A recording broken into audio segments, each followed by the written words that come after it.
नमस्कार सभी साथ संगत को प्यार से कहना धन निरंकार जी। साथ संगत जी, हमारे साथ जो महापुरुष बैठे हैं, साथ संगत जी ये कोई साधारण महापुरुष नहीं है। इनके आज जीवन के बारे में साथ संगत जी जानेंगे। साथ संगत जी आपको अवगत करा दें, महात्मा जी संत निरंकारी मिशन से जुड़े हैं। साथ संगत जी संत निरंकारी मिशन से जुड़ने से पहले इनका स्वभाव कैसा था, इनकी स्थितियां कैसी थी, साथ संगत जी उस पर प्रकाश डालेंगे। और साथ संगत जी इनके जीवन में किस प्रकार की घटनाएं घटी और निरंकारी मिशन में आकर के जीवन कैसे बदला, तो साथ संगत जी उससे आपको परिचित कराएंगे। तो साथ संगत जी सबसे पहले महात्मा जी का परिचय लेंगे, फिर महात्मा के मुखारबिंद से आप लोगों तक इस प्रकार की जानकारी दास रखेगा, महात्मा जी रखेंगे। तो साथ संगत जी धन निरंकार जी। महात्मा जी आप थोड़ा अपना परिचय दीजिएगा। मेरा नाम राम नरेश यादव, और जैसे जीवन सबका सांसारिक था वैसे मेरा भी था। और चलते चलते धीरे धीरे एक राजदेव सिंह ठाकुर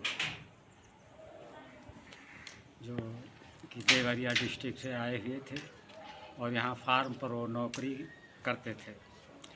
तो एक दिन का जिक्र है कि हमने उनसे कहा ठाकुर साहब जयराम जी की, तो उन्होंने कहा जयराम जी की। जयराम जी की नहीं कहा जाता है, जयराम जी की कहा जाता है। तो हमने सोचा कि बात तो सही कहते हैं। तो दास चारा पानी के चक्कर में पड़ गया और उनके पास नहीं पहुंच सका। और उसके बाद शाम को जब मुलाकात हुई तो वो अपनी ड्यूटी पर जा रहे थे, दरवाजे से गुजरे तो हम उनके साथ हो लिए और चलते चलते मैं चला गया उनके पास। तो रेलवे लाइन पार गया, रेलवे लाइन पार करके फिर उन्होंने कहा कि अब आप घूम जाइए। और तब उन्होंने कहा कि आप क्यों परेशान हो और मालिक को जान लो। तो हमने कहा मालिक को तो हम वैसे भी जानते हैं, राम को जानते हैं, कृष्ण को जानते हैं, भगवान शंकर को जानते हैं। कहा नहीं नहीं, उस मालिक को जानो जो सबके साथ रहता है। तो हमने कहा सबके साथ रहता है आप जानते हैं? बोले हाँ हम जानते हैं, अगर जानना चाहो तो हमारे साथ चलिएगा। ये बात सन 88 की है, 1988 की। तो फिर हमने सोचा कि यार बहुत बुद्धिमान हैं और हमसे उम्र में भी बड़े हैं, तो मैंने उनके चरण छूना चाहा तो वो हमारे पहले से चरण छूने लगे। वो कहने लगे कि हमारे यहाँ इसका यही नियम है। तो अब मैं आवाक रह गया। मैंने सोचा कि हमसे कोई बातचीत भी नहीं है, कोई दोस्ताना भी नहीं है, और मैं इनके चरण छूना चाहता था बड़े के नाते। और फार्म पर नौकर हैं तो कुछ अधिकारी होंगे, और मैं तो अभी एक अनजान बच्चा हूँ और उम्र भी कम थी। लेकिन वो जब उन्होंने मुझे मौका ही नहीं दिया, वो मेरे पहले चरण छू लिए, तो मैं फिर उनके चरण छूकर चला आया। तो फिर दूसरे दिन उन्होंने कहा कि अगर जानना चाहते हो उसको तो सत्संग है झंडे वाले पार्क में, अमीनाबाद में हमारे साथ चलना। तो फिर वहाँ गया और दास उनके साथ झंडे वाले पार्क में बैठा रहा, सत्संग देखता रहा। तो अनभिज्ञ थे तो बहुत आनंद भी नहीं आ रहा था। एक कीर्तन और जो भजन वहाँ हो रहे थे, बोलते थे लोग, तो समझ तो रहे थे, लेकिन जो आनंद अब आ रहा वो आनंद नहीं आ रहा था। खैर बैठे रहे। उसके बाद जब सत्संग समाप्त हुआ तो अनाउंसमेंट हुआ कि जो लोग ज्ञान लेना चाहते हैं, भगवान को देखना चाहते हैं, तो आकर के बैठ जाएं और ज्ञान ले लें, भगवान को देख लें। तो मैं भी वहाँ बैठ गया। तो वो सबसे पूछने लगे आपने कितनी बार सत्संग किया, आपने कितनी बार किया। तो किसी ने बताया 4 बार, किसी ने बताया 3 बार। अब हमें तो पता नहीं था, मैंने तो बस उसी दिन पहले वो सत्संग किया था। तो मैंने सही बता दिया। मैंने कहा साहब बाबा जी हमने तो आज पहली बार सत्संग किया हुआ है। तो वो कहने लगे कि जब पहली बार किया है तो अभी 4 बार और कर लो, जब 5 बार सत्संग कर लोगे तो आपको भगवान दिखा दिया जाएगा। जी। तो हमने सोचा आप 5 बार मिलेगा कहाँ और कौन बताएगा। और इसके बाद इत्तेफाक था कि उनका ट्रांसफ़र भी यहाँ से हो गया, ठाकुर साहब का। जी। जब ट्रांसफ़र हो गया तो वो बात पड़ी रही। धीरे धीरे 1900 जब 90 आया तो पंडित जी ने, एक बाबूजी थे गजराज बाबू, पोस्ट ऑफिस पोस्ट में वो क्या नाम अधिकारी थे यहाँ, बड़े बाबू थे। तो उनसे बातचीत हुई राम सिंह अवस्थी जी की। तो उन्होंने जा कर के परमात्मा को देख लिया श्रृंगार नगर से। तो जब मैं और हमारा उनका याराना दोस्ताना भी बहुत था, तो एक दिन हम एक पुस्तक पढ़ रहे थे, धार्मिक थी। तो उन्होंने कहा पुस्तक पढ़ने से क्या होता है भैया, और अगर मालिक को देखना चाहो, जिसके विषय की बात पढ़ रहे हो, तो चल करके देख लो। तो मैंने कहा चलते हैं, देख लेते हैं। कब चलोगे? बोले संडे को चलिए। हमने कहा इतनी जल्दी? कहने हाँ। तो 2-3 दिन के बाद वो संडे आ गया ये तो, और आया, मैं नहा धो के तैयार हो गया और हमने कहा चलिए। तो जब घर गया तो वो कहने लगे कि ऐसा है, आज हमें तो मौका नहीं, मुझे संजना जाना है, एक जने के यहाँ प्रोग्राम है और वो प्रोग्राम करेंगे, फिर अगले संडे को चलेंगे। वो संडे टल गया। जब दूसरा संडे आ गया तो मैं फिर रेडी तैयार हो गया और हमने कहा चलो। तो फिर वो कहने लगे कि आज मुझे मऊ जाना है। वो मई का महीना था और तो 9 मई थी, दिन रविवार था। तो कहा आप अकेले चले जाओ, वहाँ कुछ पूछना जांचना नहीं है, और जहाँ सत्संग होता है वहाँ जा कर के बैठ जाना। तो गए थे। तो वहाँ उस भवन पर उस समय 150-160 के लमसम संगत थी लखनऊ भवन पे। लखनऊ भवन पे। और तब दास वहाँ गया और बैठ गया। फिर जैसे देखा कि कैसे महात्मा लोग नमस्कारी करते, वैसे नमस्कारी भी किए और बैठा रहा। जब सत्संग समाप्त हो गया तो फिर उन्होंने कहा कि जिसको परमात्मा देखना हो, जिसको ज्ञान लेना हो, तो वो ज्ञान ले ले और ज्ञान कक्ष में चलें। तो पहले ही दास उठकर चल दिया कि आज गड़बड़ न होने पाए और परमात्मा ज़रूर देखेंगे। तो किताबों में पढ़ते थे कि ये निरंकार जो है ये सर्वशक्तिमान है और सर्वव्यापी है और हर घट घट में वासी है। लेकिन जब उसका ज्ञान मिला तो वहाँ ज्ञान प्रदाता उस समय वो पूरा नाम नहीं जानते, उनका सैनी साहब लोग कहते थे। तो सैनी साहब से दास को इस निराकार प्रभु परमपिता परमात्मा का ज्ञान प्राप्त हुआ। और जब उन्होंने इसको बताया कि ये परमात्मा है, ये 9 चीज़ें, धरती और पानी और आग, ये नीचे हैं, बीच में वायुजीव आकाश और ऊपर चांद सितारे।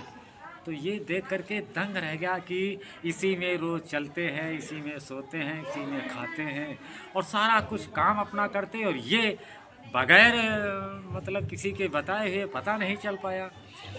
तो फिर इतना अच्छा लगा और मन बिल्कुल उसी में रमित हो गया। और उसके बाद अब 2 महात्मा हुए। तो एक दिन महात्मा जो त्यागी जी कहा जाता था, महापुरुष, अब वो इस समय संसार में शरीर करके नहीं हैं, वो आए तो कहने लगे यादव जी सत्संग करते हो? तो मैंने कहा सत्संग कैसे किया जाए, न कोई बोलने वाला और न कोई सुनने वाला।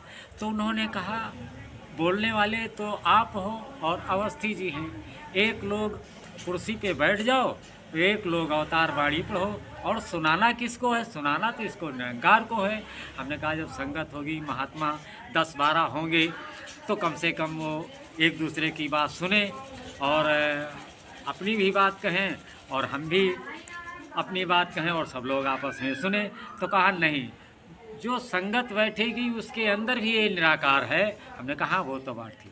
तो कहा फिर निराकार जब मौजूद है तो इसको सुनाओ। कोई नहीं है, 2 लोग हो तो बैठ जाओ, अवतार वाणी ले लो और 5-10 जो भी पैरा पढ़ने हो उतने पैरा पढ़िए और संगत कीजिए, ये धीरे धीरे पनप जाएगी। धीरे धीरे 2 से 3, 3 से 4, 4 से आज सतगुरु की कृपा है, सतगुरु माता की भी इतनी असीम कृपा कि वो धीरे धीरे करके भवन भी बन गया। जो भी बना है अब उसमें आराम से बैठने के लिए, पहले तो छप्पर डाल करके उसमें संगत होती थी, अब जो है भवन भी बन गया। गुरु की कृपा हो रही धीरे धीरे।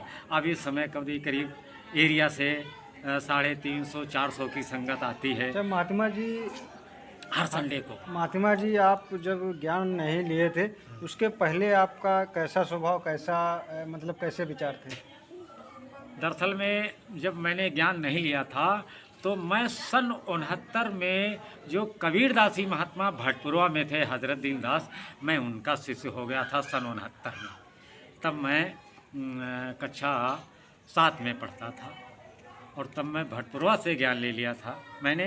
तो उस ज्ञान को लेकर उन्होंने नाम दान दिया था और उन्होंने कहा था कि शाम को अपने घर में बैठना, तो जो है कि एक चादर डाल करके और आराम से कोई दिखे ना दाएं बाएं, और बैठ करके जो आपको नामदान दिया जा रहा है इसका ध्यान करना। 1 घंटे, आधा घंटे जितना कर सकते हो, धीरे धीरे प्रैक्टिस करोगे। तो मैं वो करता था। अच्छा महात्मा जी, इस निरंकारी मिशन में ब्रह्म ज्ञान लेने के बाद में आपके जीवन में कैसा बदलाव आया? ब्रह्म ज्ञान तो लेने के बाद मेरा जीवन एकदम समझ लिए नीरस होता चला गया। जो जो इसके करीब जाते गए हम, जितना जितना, तो उन्होंने एक दिन महात्मा आए तो उन्होंने कहा, वो आजमगढ़ से आए हुए थे मिश्रा जी, तो उन्होंने कहा कि आपको मालिक ने 3 चाबियां दी हैं, सेवा, सत्संग और सुमिरन। अगर आप सत्संग में नहीं पहुंच पाते हो तो 2 चाबियां फिर भी बच जाती हैं, सेवा भी कर लीजिए और सुमिरन भी कर लीजिए। तो ये स्थिति बनती रही कि सत्संग लखनऊ नहीं पहुँचे तो अपने यहीं महात्माओं के भी धीरे धीरे संगत शुरू हो गई। तो कभी रामाश्रय महात्मा के यहाँ होती थी, तो एक दिन राजकिशोर चौरसिया के घर में होती, कभी दास के घर में होती, कभी पंडित जी के घर में होती थी, कभी महेश के घर में होती थी, और कभी जो आज मौजूदा हमारे मुखी हैं परम पूज्य नंदलाल जी, उनके घर पर हुआ करती थी। ऐसे हफ्ते हफ्ते में, और फिर संडीला और दाएं बाएं जिस गाँवों में महात्मा हो बढ़ते गए, वो संगत कराते गए, तो उनके घरों में जाकर संगत होने लगी और धीरे धीरे जीवन बदलता चला गया। इतना बदलता चला गया कि जब सेवा लग जाती थी तो काम कोई भी पड़ा हो, चाहे वो 10 किलोमीटर पर जाना हो, चाहे 6 किलोमीटर, जिस दिन दास की सेवा लग जाती थी उस दिन केवल सेवा का ही काम होता था और घरेलू कोई काम नहीं था। जीवन बदलते चला गया कि जो कुछ भी है इस सत्संग में है, क्योंकि संतों की महिमा भी सत्संगति दुर्लभ संसारा, निमिष दंडमा एको बारा। रामचरित मानस का भी अध्ययन करता था दास, तो इसलिए उनकी चौपाइयों पर जब ध्यान देता था तो वाकई महात्मा जी सत्संग के अलावा और कुछ है ही नहीं। संसारिक लोग जो है इस निरंकारी मिशन में हाँ, ये चरण छूने की जो प्रक्रिया है उस पर हाँ, ज़्यादा टोका टाकी करते हैं। आपसे भी क्या कोई टोका टाकी करता है? कई लोगों ने कहा कि ये जो आपके यहाँ मिशन में एक प्रथा है सत्संग में कि वहाँ सब एक दूसरे के पैर छूते हैं, छोटे बड़े के पैर छूते हैं, और एक दूसरे को, चाहे वो छोटा हो और चाहे बड़ा हो, चाहे बच्चा हो, चाहे बूढ़ा हो, सब एक दूसरे के पैर छूते। ये अगर प्रक्रिया न हो, बंद की जाए तो काफ़ी संगतें आने लगें। तो दास ने कहा कि देखो, पैर छुए जाते हैं, जो हमसे दास से कहता है जो ये बात, तो हम उससे ये बता देते हैं कि पैर किसी इंसान के नहीं छुए जाते।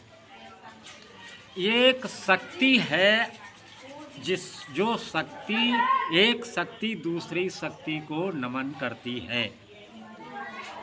मान लीजिए, मैं ऐसे उदाहरण दे देता हूँ कि जैसे आपके घर में बल्ब लगा होता है और सारा दिन आप उस बल्ब को आते जाते देखते हैं, आपकी नज़र पड़ती है, लेकिन कोई उसके हाथ नहीं जोड़ता। शाम को जब बटन उसकी ऑन करते हैं और उसमें रोशनी आ जाती है, तो उस रोशनी को लोग हाथ जोड़ करके नमस्कार करते हैं, और उसी रोशनी को जैसे नमस्कार बल्ब को करते हैं, उसी प्रकार जब इस निराकार प्रभु परमपिता परमात्मा की जानकारी जिनको हो जाती है, तो चाहे महात्मा छोटा हो चाहे बड़ा हो, उसको नमस्कार की जाती है, उसके ज्ञान को, उस रोशनी को। जैसे बल्ब छोटा भी होता है और बल्ब की जगह बड़ा भी बल्ब होता है या राड भी लगा होता है, उसको नमस्कारी करते हैं। तो नमस्कारी करने का मतलब ये है, लेकिन लोग सबसे ज़्यादा परहेज करते हैं एक दूसरे के चरण छूने की, और दास इसको अब बिल्कुल नहीं मानता कि चरण छूना क्या है, क्या छोटा क्या बड़ा। छोटा बड़ा अब ये भी दास की समझ में ठीक से आ गया कि जो इंसान है, जो शक्ति हमारे अंदर है, वही बच्चे के अंदर है, वही एक बहन के अंदर है, वही एक बच्ची के अंदर है, वही एक बूढ़ी माँ के अंदर है। तो जब शक्ति एक है तो शक्ति को नमन करती है, शरीर को नहीं, क्योंकि इस शक्ति, ये जब शरीर खत्म हो जाता है तो शरीर तो वही रहता है, लेकिन फिर लोग कहते हैं मिट्टी हो गई। मिट्टी होने का मतलब ये जो शक्ति बोल रही है ये इससे निकल जाती है, और जब इससे निकल जाती है तो शरीर तो वही है, फिर उसको कोई नमस्कार नहीं करता। तो इसलिए शरीर को नमस्कार नहीं करता है। और रही जात की या भेदभाव की, तो सत्संगत परमात्मा ने ये तो अपने आप में खुद का एक ये विचार है कि संसार में एक मनुष्य जाति है, और जाति का बंधन इससे पहले भी वहाँ भटपुरवा में भी कोई नहीं होता था कि कोई छोटा है, बड़ा है, गोरा है, काला है, कैसा भी है। वो महापुरुष जो थे वो सबको, जो भी कंठी लेना चाहता था तो उसको कंठी पहना देते थे, नामदान दे देते थे, उसको अपना शिष्य बना लेते थे। तो वहाँ भी लोग महात्मा जो थे, जो सीनियर महात्मा, तो कहते थे बाबा जी ये तो कभी आते नहीं यहाँ दरबार में। तो वो स्वामी जी जो थे तो वो कहते थे कि नहीं आते हैं, कोई बात नहीं, अपने घर में रहेंगे, कम से कम जीव हत्या ही नहीं करेंगे। सबसे उनकी बात यही कहना थी कि जीव हत्या ही नहीं करेंगे, और अपनी अपनी सोचो, दूसरे की तरफ मत देखो। और यही अपने भी मिशन का उद्देश्य जहाँ तक यही है कि अपने को सुधारो तो दुनिया सुधर जाएगी। और आज माता जी का यही नारा है कि अपनी नज़र बदलो तो दुनिया की नज़र बदल जाएगी और दुनिया के नज़ारे बदल जाएंगे। तो साथ संगत जी, ये थे हमारे साथ परम आदरणीय महात्मा श्री राम नरेश जी, जिन्होंने अपने जीवन के विचारों को आप जी के सामने प्रस्तुत किया, कैसे जीवन बदला, और साथ संगत जी चरण छूने की जो प्रक्रिया है उसको भी स्पष्ट किया। तो साथ संगत जी, वीडियो आपको कैसा लगा? वीडियो अच्छा लगा तो वीडियो को लाइक करें, कमेंट करें, और चैनल पर साथ संगत जी नए हैं तो चैनल को ज़रूर सब्सक्राइब कर लें, क्योंकि इस प्रकार के वीडियो दास बराबर लाता रहता है। तो साथ संगत जी फिर कभी मिलेंगे अगले वीडियो में, तब तक के लिए धन निरंकार जी।